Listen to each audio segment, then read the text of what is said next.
The first question I have is basically to get from you a sense of how you would rate the American media in their coverage of the events of the attack last September. Well, let's see.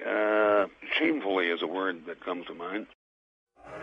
This just in, you are looking at obviously a very disturbing live shot there. That is the World Trade Center, and we have unconfirmed reports this morning that a plane has crashed into one of the towers of the World Trade Center. But overall, the American journalism was cowed and intimidated by this massive flag-sucking, this patriotic orgy.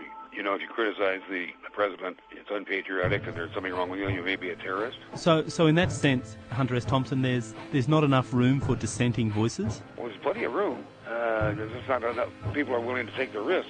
Jim, I don't know whether we've confirmed that this was an air crash, or to be more specific, some people said they thought they saw a missile. There was definitely a blue logo. It was like a circular logo on the front of the plane. It definitely did not look like a commercial plane. I didn't see any windows on the side. Mark, if what you say is true, those could be cargo planes. You said you didn't see any windows in the side? I didn't see any windows on the side. It was not a normal flight that I've ever seen at an airport. It was a plane that had a blue logo on the front, and it did not look like it belonged in this area. It's just sort of a herd mentality, a lemming-like mentality. If you don't go with the flow, you're anti-American, therefore a suspect. This is as close as we can get to the base of the World Trade Center. You can see the firemen assembled here, the police officers, FBI agents, and you can see the two towers. A huge explosion now, raining debris on all of us. We better get out of the way.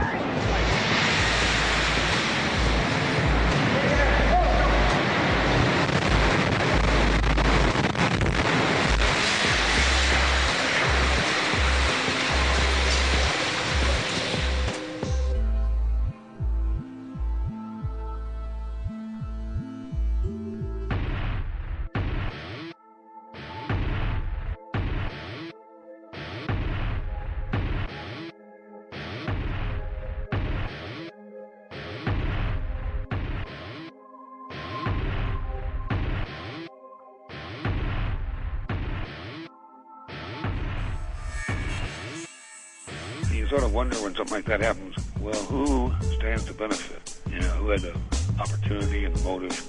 You just kind of look at these basic things. I don't assume that I know the truth about what went on that day. And, yeah, I just look around and looking for, well, who had the motive, who had the opportunity, who had the equipment, who had the will.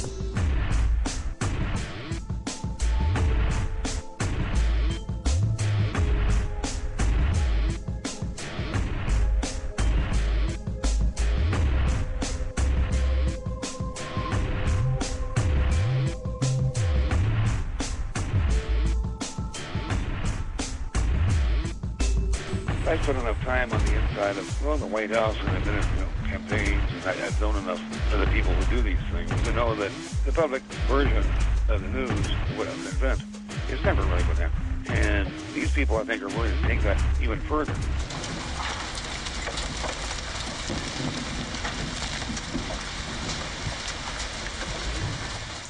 It seems a very long bow to me, but are you sort of suggesting that this worked in the favour of the Bush administration?